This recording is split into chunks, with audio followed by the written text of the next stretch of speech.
Agora a gente vai falar da placenta prévia. Essa aula é uma continuação da aula anterior, em que a gente falou, no geral, sobre hemorragias da segunda metade da gestação, hemorragias do terceiro trimestre, e falamos bastante sobre o descolamento prematuro da placenta. Então, continuando essa aula anterior, a gente vai seguir falando de placenta prévia. Então, primeira definição, né? A placenta prévia é aquela situada total ou parcialmente no segmento inferior do útero. Então, a gente teria aqui o corpo uterino, e essa porção inferior aqui seria essa porção onde a gente tem a saída do útero, né? Que é o colo uterino, seria o segmento inferior.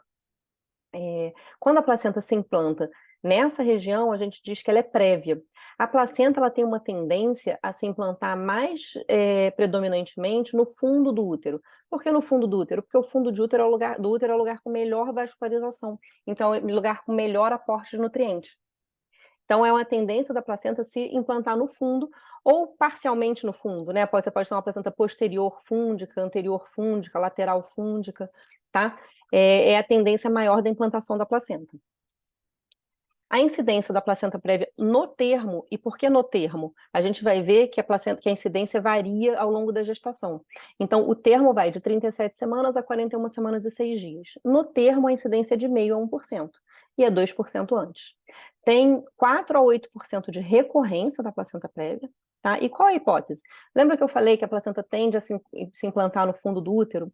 A hipótese é que é decídua. O que é decídua? Decídua é o nome que a gente dá para o endométrio na gravidez, né? O endométrio, a camada mais interna do útero, na gravidez, ele sofre alterações que a gente chama de decidualização. O endométrio fica decidualizado, então a gente chama de decídua. Por algum motivo, você teria uma decídua com vascularização deficiente, defeituosa no fundo do útero. E aí a placenta acaba se implantando em outro lugar. E por que seria essa vascularização defeituosa no fundo do útero? E aí, diversas causas. Pode ser infecções, pode ser trauma cirúrgico, tá? E essa hipótese seria de que, não tendo uma boa vascularização aqui, a placenta se implanta em outra mais baixa, acabando pegando o segmento inferior do útero aqui.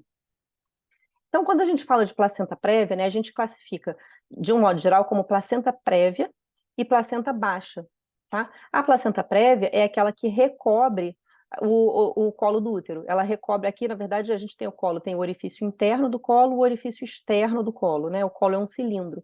Então, é aquela que recobre o orifício interno do colo do útero. E a placenta baixa é aquela que não recobre o colo do útero, mas ela dista menos de 2 centímetros, tá? Então, menos de 2 centímetros do colo. Porque a gente vai ver que num trabalho de parto, conforme o colo vai dilatando, ele vai acabar chegando aqui nesse bordo da placenta. Existe uma outra divisão também, essa divisão é uma divisão um pouco mais atualizada, né, que a gente divide só em placenta prévia, que recobre o colo do útero, o orifício interno do colo do útero, e placenta baixa, que é aquela que não recobre o orifício interno do colo do útero, mas dista pelo menos menos de 2 centímetros. E a gente tem uma divisão que seria a placenta prévia total, aquela que recobre completamente o orifício interno do colo do útero.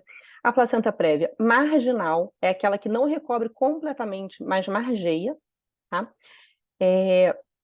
Desculpa, a placenta prévia parcial, aquela que recobre o orifício interno do colo do útero, mas não completamente, tá? Ela não está aqui obstruindo tudo, mas ela está recobrindo o orifício interno do colo. A gente tem a prévia marginal, é aquela que margeia aqui o orifício interno sem recobrir nem total nem parcialmente, tá? E a gente tem a placenta baixa, que seria aquela que não margeia nem recobre, mas dista pelo menos, dista menos de 2 centímetros do orifício interno do colo do útero. E como é que é o quadro clínico? Bem, o que acontece aqui? Essa placenta aqui, perto do colo do útero, perto desse orifício interno, o colo do útero na gravidez, ele sofre muitas modificações. Ele vai amolecendo, ele vai encurtando um pouco, e essas modificações vão fazendo um certo descolamento, né? Seria um microdescolamento, e aí você expõe vasos aqui, e isso causa sangramento. Então, o sangramento seria espontâneo, mais para o final da gestação, em geral, mais comumente, quando você começa a ter alterações do colo do útero, tá? Que faria esses microsangramentos aqui. Então, você tem um sangramento que é cíclico e progressivo. O que é cíclico e progressivo? A paciente sangra, para de sangrar, fica um tempo sem sangrar. Depois ela sangra de novo, mais do que a primeira vez, para de sangrar. Num terceiro episódio, ela vai sangrar mais ainda. Ele é cíclico e progressivo. Essa é uma característica da placenta prévia. Sangramento cíclico e progressivo. A gente diz que são os 3 Is. sangramento incausado, indolor e intermitente. Por quê? Porque aqui a gente trata um paralelo com o descolamento prematuro da placenta. A gente tem até aquele quadrinho que a gente vai ver do diagnóstico diferencial. Na verdade, esse quadrinho do diagnóstico diferencial, eu nem gosto dessa questão de diagnóstico diferencial, porque assim, a placenta prévia e o descolamento prematuro de placenta são quadros totalmente diferentes, tudo é diferente. São entidades muito diferentes, com etiologia diferente, quadro clínico diferente, conduta diferente, eles não têm nada a ver um com o outro. Tirando o fato de que são quadros hemorrágicos, né? Os dois sangram. Então, assim, apesar de na prática clínica, às vezes você não tem certeza se é um DPP, o útero não está tão hipertônico, você não tem tanta certeza, o médico nunca vai ter dúvida se é um DPP ou uma placenta prévia. Poxa, será que é um DPP ou será que é uma placenta prévia? Isso não vai acontecer, tá? Porque são coisas totalmente diferentes. Então, traçando o paralelo aqui com o DPP, incausado, indolor e intermitente, o DPP, ele tem uma causa, normalmente o pico hipertensivo ou um trauma. A placenta prévia, não. É simplesmente o transcorrer da gravidez. É a gravidez evoluindo que vai fazer esse sangramento acontecer. Tá? Não tem uma causa. A paciente não caiu, não se machucou, não teve pico de pressão, não teve uma causa identificada. É o evoluir normal da gravidez. Ele é indolor, lembra? É sangramento de vasinho do colo. Tá? Eu não tenho uma área grande de descolamento. Então, eu não tenho hipertonia uterina. O útero não contrai por esse sangramento. Tá? Ele não contrai. Então, o tônus uterino vai estar normal, absolutamente normal.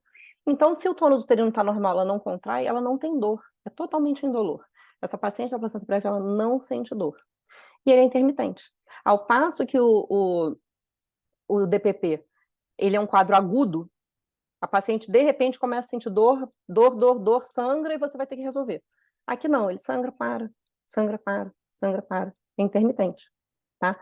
10% das pacientes vão ficar sintomáticas até o início das contrações uterinas. O que quer dizer isso? Você só vai ter alteração maior do colo causando esse sangramento quando ela entra em trabalho de parto, tá? Ou no pródromo do trabalho de parto. Até o trabalho de parto, ela não sente nada, não sangra. A placenta está prévia, baixa, recobrindo totalmente o colo e ela não sente nada, em 10% dos casos. Então, peraí, passo muito rápido. Por que a gente fala da incidência no termo? Porque a gente só dá esse diagnóstico de placenta prévia, a gente só diz que a paciente está na placenta prévia após 28 semanas de gestação.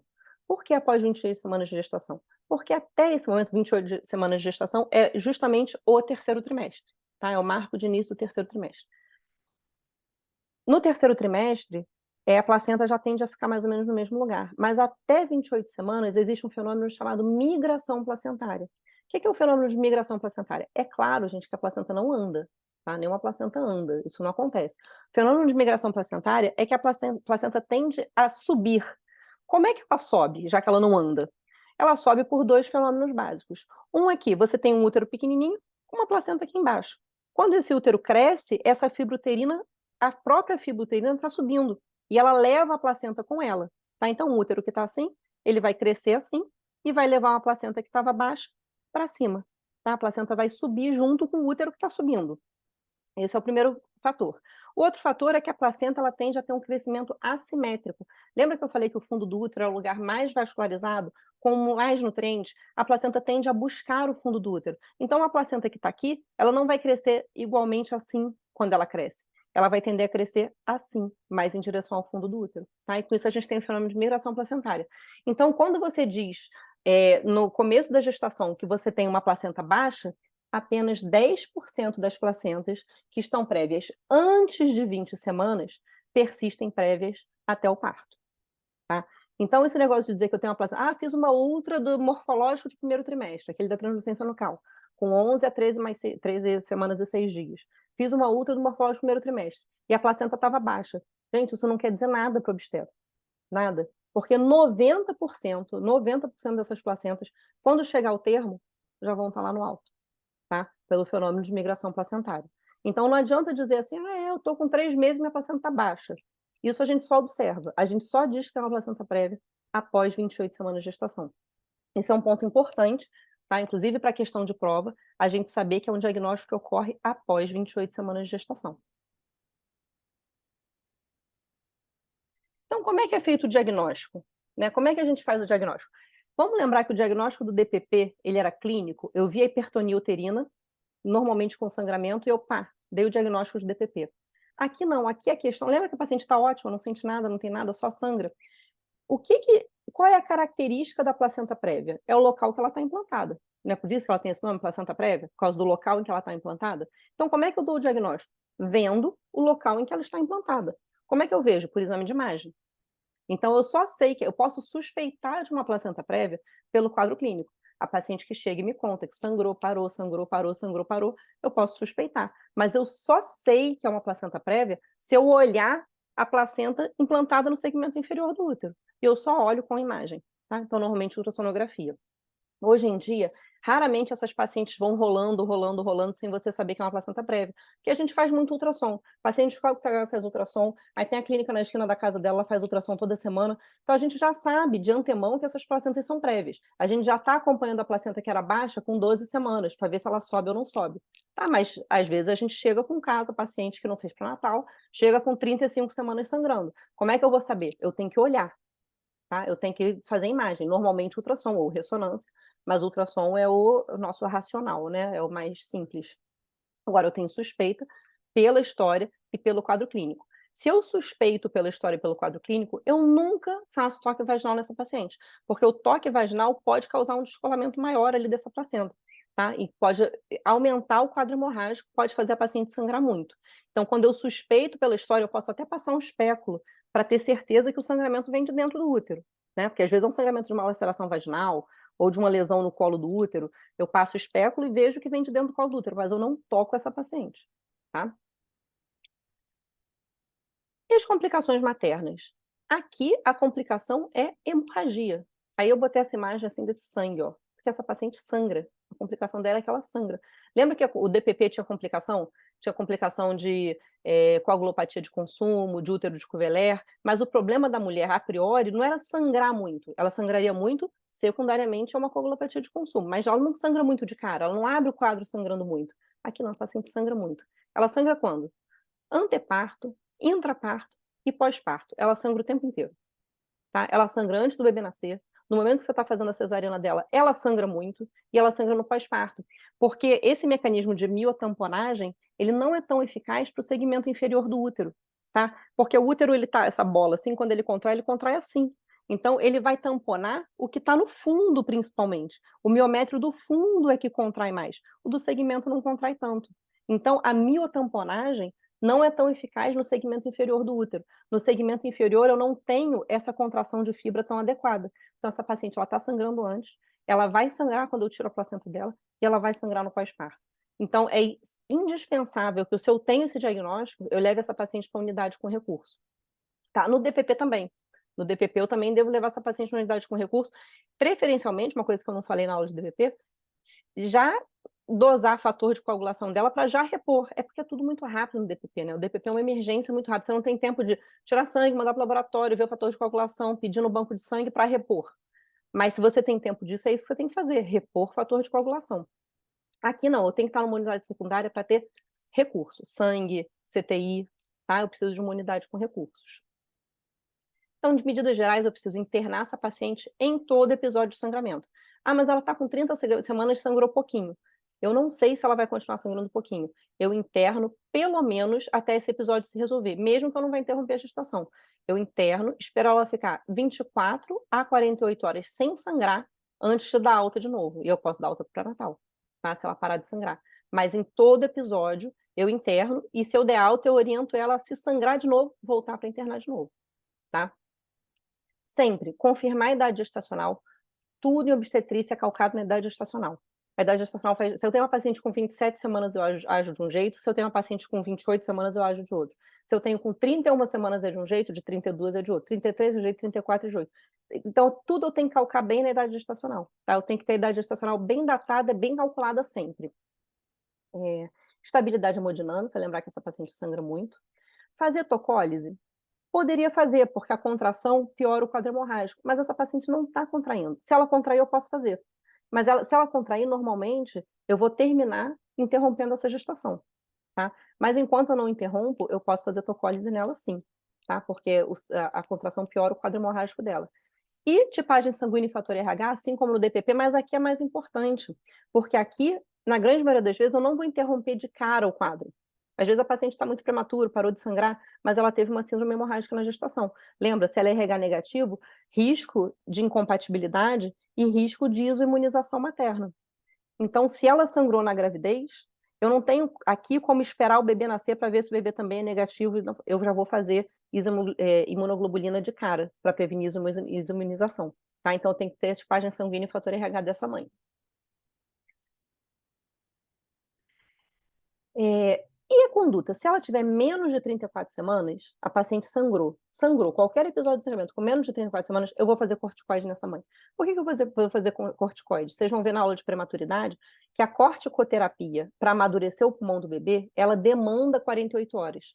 Eu faço uma dose, D1, 24 horas depois eu repito a dose, D2, 24 horas depois da segunda dose, só no D3 é que eu vou ter o efeito máximo. Então, o ideal é eu começar o corticoide pelo menos 48 horas antes do nascimento. E eu não sei quando eu vou interromper, porque se essa mulher começar a sangrar muito, eu vou interromper agora, nesse minuto, imediatamente. Então, em qualquer momento que ela sangrou antes de 34 semanas, eu faço corticoterapia nela. Às vezes eu faço corticoterapia nela com 30 semanas e acaba que eu consigo interromper só com 36. Ah, não precisava, não precisava. Tá bom, medicina retrospectiva é muito fácil, não precisava. Mas sempre que ela sangrar, eu vou antever que eu posso precisar interromper, tá? Por que até 34 semanas?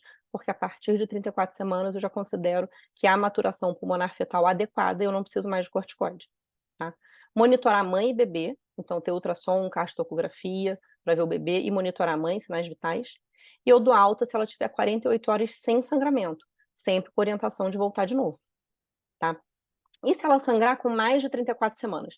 Bem, aí eu já não tenho mais corticoterapia para fazer. Primeiro que já deve estar feita, mas se não tiver feita também não precisa mais, tá? Eu vou monitorar mãe e bebê. Vou tentar esperar um pouquinho. Por quê? Eu quero tentar esperar até 37. 37 é o termo, é o meu objetivo. Se ela parar, ótimo, eu espero até 37. Se ela não parar, eu estou autorizada a interromper a partir de 34 semanas. 34 semanas de sangramento persistente, eu posso interromper, tá? Se o sangramento parar, eu espero até 37. E se chegar a 37 semanas, eu vou interromper. Cesárea eletiva com 37 semanas. Tá? Tinha um caso clínico que eu dava numa das aulas que falava assim, paciente, não sei o quê, chegou com 38 semanas sangrando, aí teve o diagnóstico do DPP. Eu não quero saber se ela está sangrando pouco ou muito com 38 semanas. Eu vou interromper. Uma paciente com placenta, diagnóstico de DPP não, desculpa, gente, diagnóstico de placenta prévia. Paciente chegou com 38 semanas, sangrando um pouquinho, diagnóstico de placenta prévia. Eu não quero saber se ela está sangrando muito ou pouco nessa placenta prévia. Se ela tem 38 semanas e placenta prévia, ela já tem indicação de interromper. Com 37 semanas, no termo, né, a gente fala que é interrupção no termo, 37 semanas, eu interrompo essa gestação independente de sangramento, tá? Então, aquele quadrinho do diagnóstico diferencial. Lembrando que o diagnóstico diferencial é só para você pontuar determinadas características, mas na prática é tudo diferente. Tirando o fato de que está sangrando, não tem nada igual. E o médico nunca vai ter dúvida se é um ou outro. Ele pode ter dúvida se é uma placenta prévia. Ah, está sangrando, não tem ultrassom, não sei se é placenta prévia. Ou parece um DPP, mas o útero não está contraindo muito. Está começando o DPP, eu posso ter dúvida, mas nunca vou ter dúvida se é um ou outro, tá? Então, nesse quadrinho de diagnóstico diferencial, os sinais e sintomas de placenta prévia e descolamento prematuro da placenta. A hemorragia na placenta prévia é início insidioso, evolui em episódios, lembra? É cíclico e progressivo, cíclico e progressivo. E se a paciente contrai, eu aumento a área de sangramento ali. Então, aumenta com o sangramento. Aumenta o sangramento com a metrocístole, tá? Com a metrocístole, o sangramento aumenta. Já o descolamento prematuro de placenta, não. O início é brusco, é início abrupto, tá? De repente, a mulher estava andando, cozinhando, começou a sangrar, tá? Ou começou a doer, ou teve a contração. O sangramento, ou ele é contínuo, o que ele é contínuo? Ele não sangra e para, sangra e para, sangra e para, ou ele não existe, ou é um sangramento oculto. E quando, lembra que é uma área de hematoma? Quando eu contraio, eu diminuo o sangramento, porque eu faço a miotamponagem. Então, a contração diminui ou cessa com a metrocístole. Metrocístole é contração. Metrocístole é sístole do miométrio, tá? Então, a sístole do miométrio, que é a contração, faz diminuir ou cessar o sangramento, porque eu pinço os vasos ali. E a dor? Na placenta prévia não tem dor, não dói. Não tem contração, não tem hipertonia, não tem dor, o paciente está ótimo. No descolamento prematuro de placenta está sempre presente. Hipertonia uterina dói pra caramba. Palpação uterina. Isso, quando vocês lerem um quadro clínico, lendo o caso clínico de prova, vai ser o maior diferencial. Tônus uterino normal, não é DPP. Não tem como ser. Hipertonia, é DPP. Tá? Hipertensão arterial, no geral ausente, porque no geral ausente? Porque é uma paciente pré-natal, ela pode estar hipertensa, pode estar diabética, pode ter um monte de coisa, pode estar gripada, mas não tem a ver com a placenta prévia. Tá? No descolamento prematuro de placenta presente, no mais das vezes, principalmente em caso clínico de prova. Tá? A maioria das vezes a paciente está hipertensa. O concepto, o bebê.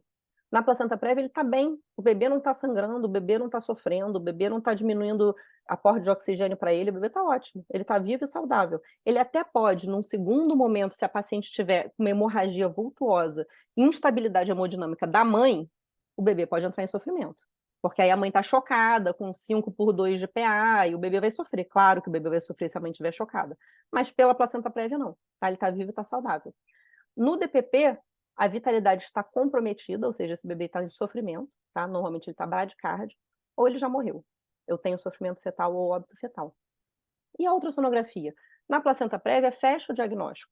Claro, eu vou olhar onde está a placenta e vou dizer, está aqui recobrindo o orifício interno do colo. Fechei o diagnóstico de placenta prévia. A ultrassonografia no DPP não serve para nada. Na verdade, eu até posso ver um coágulo retroplacentário, mas eu não vou fazer isso. Tá? Não preciso disso. E se eu não vir o coágulo retroplacentário, também não quer dizer que está tudo normal. Então, não serve para nada. Então, via de regra, qual é a comparação que eu costumo fazer, né? A placenta prévia, ela é uma bomba relógio, tá? Ela vem sangramento cíclico progressivo, cíclico progressivo. Ela está assim, tic-tac, tic-tac. Você sabe que vai explodir alguma hora.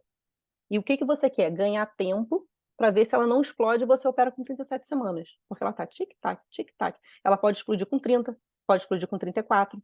Tá? Por isso que você está sempre se antecipando. Você já fez o corticoide, porque ela pode explodir a qualquer momento e você não tem previsão de quando ela vai explodir. Tá? E você tenta operar com 37 antes dela explodir. Mas ela pode explodir a qualquer momento. E você tem que se antecipar. O descolamento prematuro de placenta, ele é a bomba já estourada. A bomba já estourou. Já chegou em você no caos. Já está tudo estourado. A paciente já está com hipertonia, já está começando o útero de Kveler, o bebê já está em sofrimento, ela já está fazendo uma coagulopatia de consumo, ela já chega estourada. Tá? Então é a bomba relógio e a bomba estourada.